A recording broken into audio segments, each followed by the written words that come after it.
मध्य प्रदेश के मन में मोदी जी हैं और मोदी जी के मन में मध्य प्रदेश है।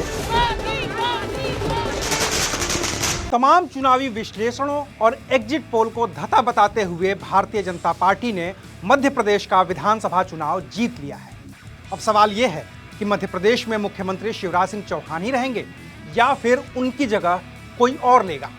लेकिन इस सवाल से पहले उन वजहों को तलाशने की कोशिश करते हैं जिन्होंने मध्य प्रदेश में हार रही बीजेपी को ऐतिहासिक और सबसे बड़ी जीत दिलाई है।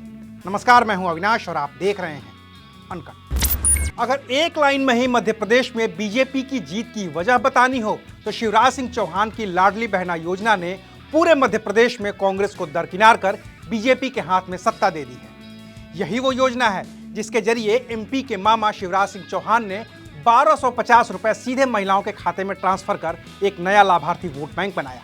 इन लाभार्थियों की संख्या करीब करीब 1 करोड़ 30 लाख के पार थी, जिनके वोट शिवराज बीजेपी के पाले तक खींच कर लाए।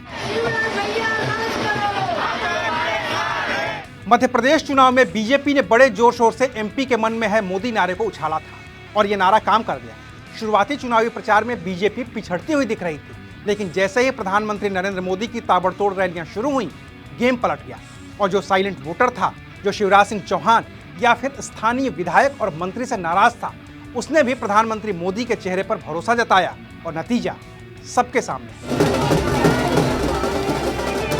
मध्य प्रदेश चुनाव में बीजेपी ने हिंदुत्व कार्ड चलने में कोई कसर नहीं छोड़ी। बात चाहे उज्जैन महाकाल लोक निर्माण की हो या फिर अयोध्या में बन रहे राम मंदिर की, बीजेपी ने इसे अपने व्यक्तिगत काम के तौर पर प्रचारित किया। 230 विधानसभा सीटों वाले एमपी में एक भी मुस्लिम उम्मीदवार को टिकट न देकर बीजेपी ने अपने इरादे पहले ही जाहिर कर दिए थे और नतीजा ये हुआ कि बीजेपी एमपी में अपने इतिहास की सबसे बड़ी जीत की ओर बढ़ गई।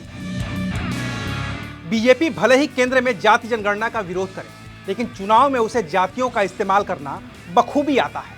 सामाजिक विज्ञान या राजनीतिक विज्ञान की किताबों में इसे सोशल इंजीनियरिंग कहा जाता है, तो बीजेपी ने एमपी में भी खूब सोशल इंजीनियरिंग की।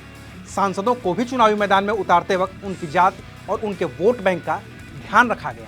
33% महिला आरक्षण का दांव संसद से चला ही जा चुका था, लिहाजा जब वोटिंग के नतीजे आए तो कांग्रेस के पक्ष में बताए जा रहे तमाम समीकरण ध्वस्त हो गए।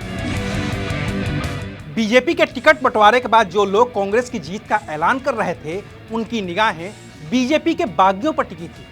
टिकट कटने से नाराज बीजेपी नेताओं ने खुले तौर पर पार्टी से बगावत कर दी थी, लेकिन अंतिम वक्त में गृह मंत्री अमित शाह ने खुद कमान संभाली, बागियों को मनाया। 7 सांसदों को विधानसभा का चुनाव लड़वाया, जिनमें 3 मंत्री थे। कैलाश विजयवर्गीय जैसे कद्दावर नेता को इंदौर संभालने की जिम्मेदारी दे दी। भूपेंद्र यादव जो प्रभारी थे, वो पल पल की रिपोर्ट लेते रहे। वॉर रूम में अश्विनी वैष्णव की हमेशा मौजूदगी रही, जो रेल मंत्री हैं। हर एक पेज जो थोड़ा ढीला रह गया था, अमित शाह ने खुद उसे कसा और अब उसका आखिरी नतीजा सामने आ गया है। बाकी असली खेल तो अब शुरू हुआ है, क्योंकि भले ही मध्य प्रदेश में शिवराज सिंह चौहान इस जीत के बाद लोकप्रियता के शीर्ष पर मौजूद हों, लेकिन अब भी पार्टी की ओर से मुख्यमंत्री पद के लिए उनके नाम का ऐलान नहीं हुआ। तो इसके लिए करना होगा थोड़ा इंतजार करिए और ऐसे ही चुनावी विश्लेषण के लिए देखते रहिए अनकट।